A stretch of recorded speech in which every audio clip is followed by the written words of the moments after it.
நிறைய நேரம் எனக்கு பிரேக்ஃபாஸ்ட்டுக்கு ஹெல்ப் பண்ணது கெலாக்ஸ் கே ஸ்பெஷலும் இந்த ஓட்ஸ் கஞ்சியும் தான்.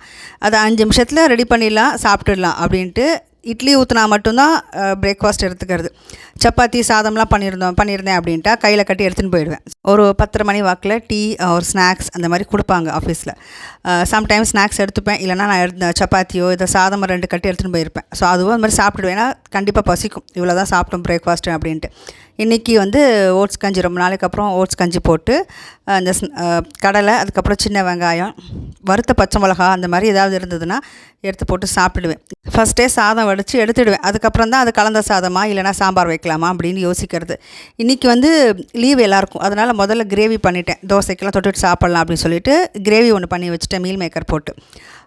கூட்டு ஒன்று பண்ணி வச்சுருக்கேன். ஸோ அதுதான் மிச்சம், இந்த கூட்டு மிச்சம். இது தோசை சாப்பிட்டது போக எனக்கு ஓட்ஸ் கஞ்சியும் சின்ன வெங்காயம் கடலை பிரேக்ஃபாஸ்ட். இனிமேல் தான் லஞ்சு சூடாக சமைக்கணும்.